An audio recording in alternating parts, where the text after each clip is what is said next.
Hi, this is Justin Coletti of Sonic Scoop. Thanks for joining me for this episode of the Sonic Scoop podcast. And today we're going to be talking about DIY and more specifically, the problems with the DIY approach to audio and music and everything. Now, before the pitchforks totally come out, I am a lifelong DIYer in many ways, and there's a lot of good applications of the principles of DIY, meaning do it yourself. I love the idea, particularly of, hey, something doesn't exist. There's no solution out there for me. I can't find someone to do this thing. Let me do it. Let me take it on my shoulders. Let me provide this service to the world that's not out there. Let me write these songs that aren't being written. Let me write this article that hasn't been written. Let me build this studio that hasn't been built. Let me be the audio expert in my community that is missing. That kind of thing. Totally get it. Totally relate to it. But these principles of DIY that can serve us so well in the beginnings of our career can sometimes become a liability and something that's limiting as we get more advanced or look to get more advanced in our careers, whether that's in music or audio or honestly anything else. I really was triggered to do this episode after getting a comment from someone on an acoustic treatment episode that I did. You probably know I'm a big evangelist of acoustic treatment. I think pretty much everyone should have some in their rooms, no matter what they're doing as far as music or audio is concerned.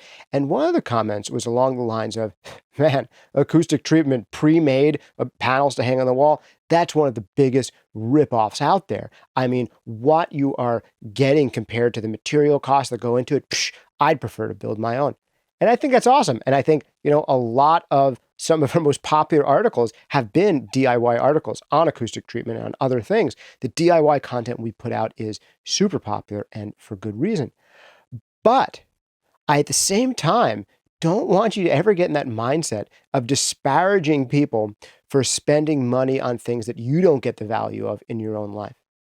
You may end up limiting your ability to advance in your career and your ability to do good sales for other people who might use your services. And I want to talk about this acoustic treatment example for just a minute. It is absolutely true that for less than the cost of buying pre-made acoustic panels where someone else has put the labor into assembling them, and then all the shipping costs you have to pay to get them to you, you could have built them more cheaply by yourself, no question about it. And that is 100% true as long as your time is worth exactly $0. And there's a good chance that early on in your career, your time isn't worth that much. And you might have a lot of unbooked time. And it's much better to say, hey, you know what? I have a surplus of time, not a surplus of money. Let me invest my time instead of spending my money to make the cables for myself, to make the acoustic panels for myself, to build my own guitar from parts, to make my own cables, to make my own preamps. All this stuff you can and maybe should do at a certain point in your career. But as you get further and further along, you need to start thinking differently. And there should really be two reasons that you're ever doing anything yourself. And reason number one is because you really enjoy the work. Right? I'm going to tell you a little bit about the joys and wonders of outsourcing in the music and audio world, but you're not going to outsource everything, right?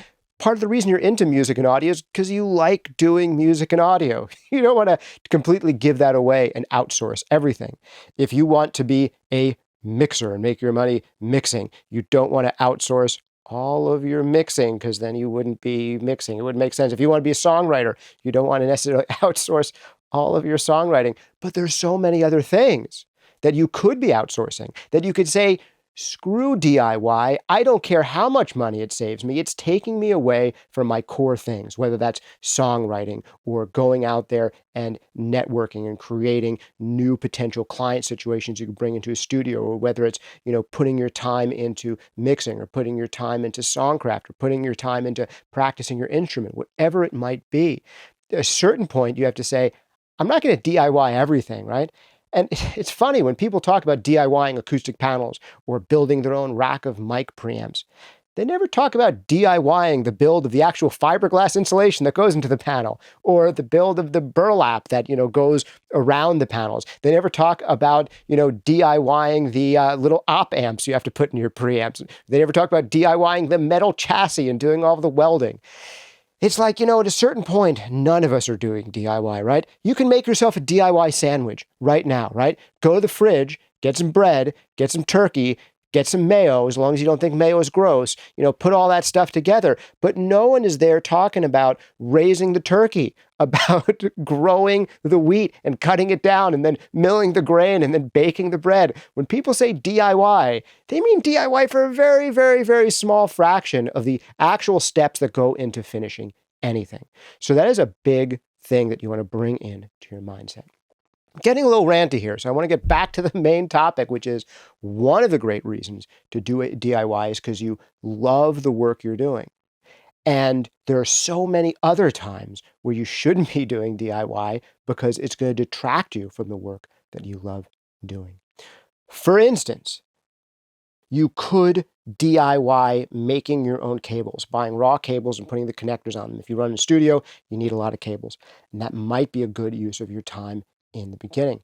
But at a certain point, you're really not saving money by building those cables, and you're distracting yourself from higher value, higher order things that you could be doing instead of making cables. And at a certain point, you should only be making those cables if you really enjoy the process. There's this meditative thing, man, I can't wait to sit down, put on some good podcasts and solder some cables because I'm a weirdo and I like to do that. And if you are a weirdo and you like to do that, then God bless you. Go make cables for the rest of your life until you're a multi-cajillionaire from audio in your 90s and you're still saying, I still love putting together circuit boards because it's fun to do. If that's you and if it's bringing you pleasure, then absolutely do it. And there's another reason you should potentially do DIY and a few reasons you shouldn't. And I'm going to get into those in just a second after I do the briefest of shout outs to our sponsors, who include you. How do you sponsor this podcast? By smashing the smithereens out of the like button. If you have not done so already, please hit it there. If you are on YouTube, just go ahead and smack it right down there. If you are listening to iTunes or any of the other podcast formats, consider giving us a 5-star review or whatever number of star reviews you think is appropriate. Also, big shout out to SoundToys making some of my favorite plugins in the known universe. Hopefully you don't DIY build all of your own plugins and you're doing some music production and audio production instead. Unless you really love DIYing your own plugins, then go become a plugin maker and don't let so many other things distract you from that. Also, big thanks to Gear Club, one of my favorite podcasts out there for producer engineer interviews. Check them out at gear-club.net. That's gear-club.net, or type in Gear Club wherever you get your podcasts. And also, again, thanks to you for smashing these smithereens out of that like button, or is it smashing the like button to smithereens? You tell me. Anyway, back to my big DIY rant. So there are basically 2 reasons that you should DIY. One, you absolutely love the thing you're doing, and outsourcing it doesn't make any sense because it's one of those things you want to keep in your life. The other time is when you are going to be the most effective and most time effective and cost effective person for doing that task that you can reach out to. So let's say that, for instance, your specialty is mixing, because people seem to always look up mixing advice on YouTube. Why? I don't know. Is it the most important part of production? Probably not. Is it the most popular one to look up on YouTube? Yes. So let's go with that one for now. Let's say you're really interested in mixing.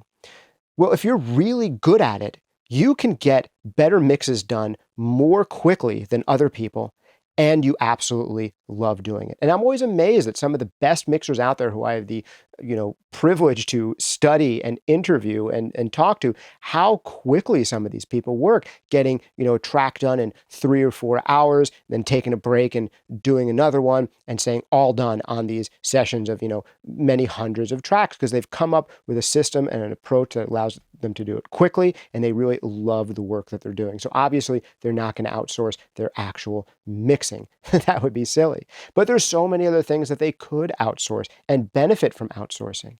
Things like session setup. Almost all of the major and a lot of the not so major mixers I know use assistants, and they will farm out the initial setup of their mix to their assistants. I know people who are working not an exceptionally high level, but just, busy working engineers who have an assistant, sometimes living in another state. They'll send them the track, say, set all these up, get them into my template the way that I like them so I can just open them up and work on them.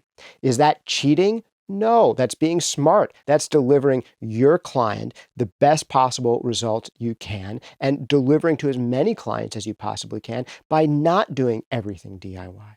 Another thing a lot of people outsource is billing. I don't do any of my billing for my mastering clients. They go through our studio manager, Diana. Diana, total great asset to have. She gets to have all of those business and money conversations, so I don't have to, and I can just talk about the creative parts and the aesthetics and the technical parts with the clients. I don't have to get bogged down that stuff. I don't have to remember who's paid or where we are in the billing side. I don't have to remember any of that stuff. Diana just takes care of it. You often find that a lot of high-level producers and engineers have a manager, right? So they have a manager who's helping them maybe have some of those conversations around billing, who's maybe helping to drum up additional business for that producer. So right off the top, they're maybe paying out 5 or 10% of what they bill on a mix to their assistant. Maybe they're billing another 10 or 15% or potentially more to a manager. And maybe they have a tax account that they work with, right? There's this whole team of people that they're working with who are helping them work at a very, very high level. They're outsourcing so many things. You know what they might also be outsourcing? Maybe they're gardening. Maybe they don't mow their own lawns. I still mow my own lawn because I like to get out there with my shirt off, mowing the lawn, listening to a podcast, being in the sun. That's nice. I like doing it. It gives me a reason to like take a break, get away, look at things that are far away instead of close up. So I don't outsource it because I enjoy doing it. It meets that criteria for me. But if I enjoyed it less, that could be something I outsource. I enjoy cooking too, so I do that. But again, a lot of people outsource food preparation, right? By ordering takeout and that kind of stuff. There are so many things to outsource and to not do DIY to be more effective in those things that you are going to do yourself. So this brings us to the big problem with DIY for me. One, it's a kind of a false thing where it gives you this false mindset of do it yourself. Well, do what yourself? You're making a DIY sandwich. Are you going to raise the pig that you're going to use for the ham and slaughter it? Or if you're a vegetarian, are you going to raise what goes into imitation crab meat? I don't know. You're going to raise the soy and you're going to chop it down and all that stuff and you're going to make it into a soy almond latte smoothie all by yourself. I mean, you're not doing every single part of the process. So it is not really do it yourself. In a way, the thing to think about are what are the tasks that I enjoy doing the most and I'm the most effective at? And the more and more you can focus on those things and the more and more you can outsource everything else in your work, the more of an effective person you can become. Man, this is a conversation I have with myself all of the time.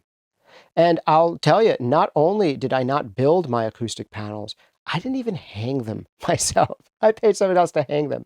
And this is not because I'm entirely not handy. I've done some stuff around the house here. I've installed some doors here. I've installed dimmer switches, instead of hiring an electrician to save a few bucks, I put them in myself. And that was interesting to learn how to do and to say, oh, I can do this. I can put trim around a door. I can, open up an electrical panel and install some stuff in there. But at a certain point, now I mostly call a handy person or I call my electrician to do stuff because I got other things to do, places where I can be more effective. When I installed my dimmer switches on these old light fixtures here in my house, it took me a long time. There are these old copper cables, in the East Coast, we have a lot of older buildings. I really kind of mangle them and kind of get everything in there. And it was I was grunting the entire time I was doing it because I'm not particularly good at it. And it took me 3 to 4 times longer than my electrician would take doing it.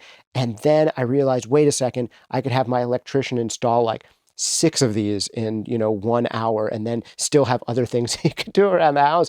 So it's like, why am I spending this time doing something I don't particularly love or enjoy, that doesn't particularly resonate with my skill set? It's like, yeah, I can do it and I can save that money that way.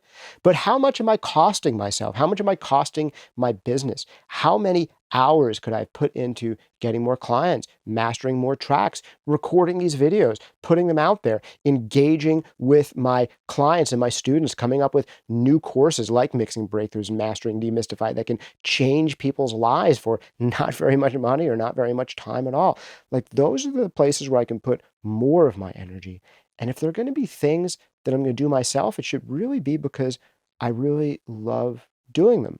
Certain things I'll never outsource, like I do jujitsu and judo because they're fun. I'm not going to outsource learning jujitsu, but I do outsource sometimes to a degree other people's expertise in learning it. I try to take a private jujitsu lesson when I can, at least once a month, something like that. Which makes me think it's always funny for those people who've never bought, say, an online course for, $60 or $90 or $150 or $300, or I've actually bought an online course once for $2,000. And the company paid for that one. It was a business expense. But I've done those kinds of things. And even the $60 to $90 I might spend for a private Brazilian jiu-jitsu lesson, oh my goodness, I learn more in that hour to an hour and a half than I'll learn in an entire month. And the same thing is true with you learning from others privately in music production, whether that is in a one-on-one lesson or a Skype lesson or something like an online course. Those things can be extremely useful because we're not really doing anything ourselves, right? Everything that we learn, we're learning in collaboration with others.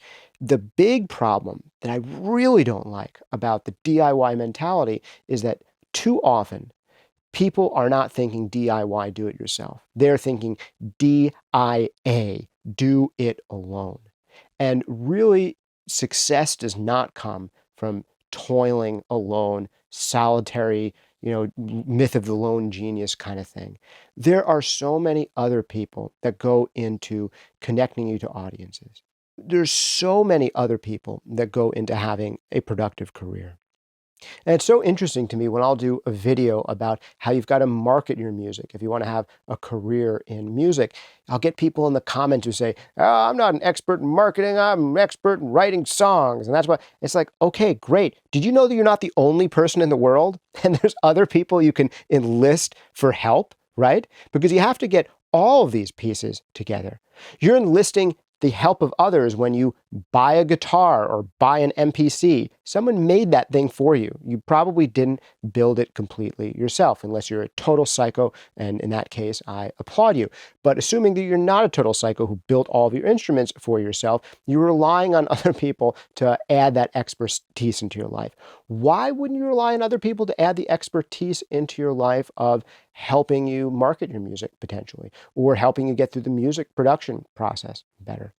I think it's really interesting. There are these artists who will, be a self-recording artist, a self-mixed artist, and a self-mastered artist. And that's actually probably fine for your first release. Go do it. Learn a little bit about each part of the process. I commend you in the beginning. DIY is great. Just get going.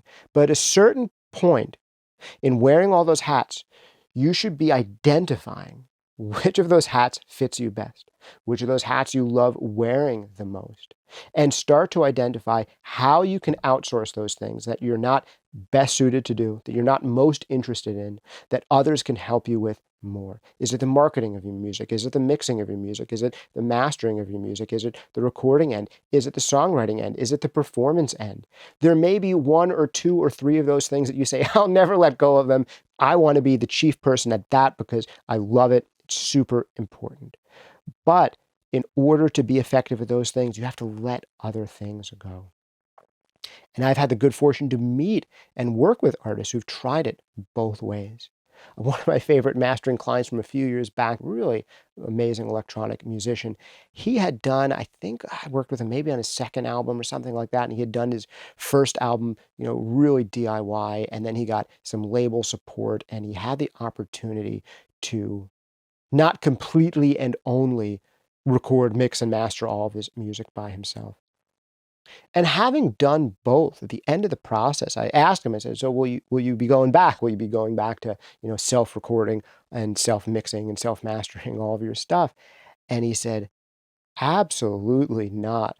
Oh my goodness, the degree to which I just got to focus on my music and the degree to which I'm not burnt out on these songs now that this release is ready to come out and I can actually go out there and support them. That is absolutely huge.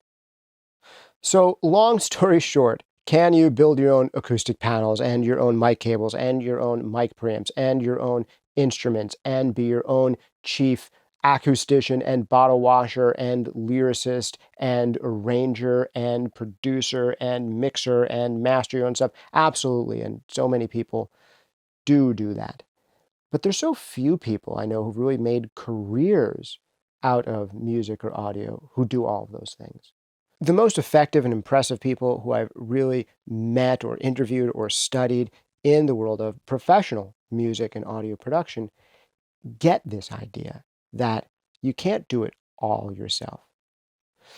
Do it yourself is great to try a lot of things in the beginning, and when you absolutely have to, because of budgetary constraints, to start learning where you can be most effective, to start learning a little bit about the process. But rather than go into things with the mentality of, oh, people are stupid for paying for this, that, or the other thing, rather than limiting yourself, rather than not being able to imagine yourself in the future in a position where you are paying lavishly for the help of others to be your mix assistant or be your mastering engineer or be your mixer or be your recording engineer or be your arranger or be your editor or be your vocal coach, rather than limiting yourself so you never have those opportunities. Right now, instead of saying those people who don't take the DIY approach are dumb, you can say, man, building your own acoustic panels will save you a lot of money, but it should be sure be nice if I didn't have to. This job is taking me a lot longer than I expected. I don't particularly love doing it. I'm not a construction kind of guy or gal. It's just not who I am. It'd be nice if the next time I built the studio, I didn't have to do this and I could budget that in. And that's a great way to think. Even if you know that DIY right now is the best thing for you to be doing on a particular thing, you don't have to justify it by saying that anybody who would pay money for this is dumb. It cuts you off from growing as a person and later outsourcing that task. And it cuts you off from being a good salesperson. Because if you really like, say, building acoustic panels, you really are a construction kind of person, but you think it's dumb that anyone would ever pay to have that kind of work done? That's silly, because you could be charging people to do that kind of work for them. Yes, you could absolutely charge a person like me to help them design their room, to help them build a better studio, to help them put together custom acoustic paneling. And there's some other person who is going to value not doing that work themselves and having it done well by someone who likes doing it. They're going to value that so much that they're going to be willing to give you money, but only if you don't think that they're stupid for asking for your help. So that's yet another way that the DIY mindset can really limit you.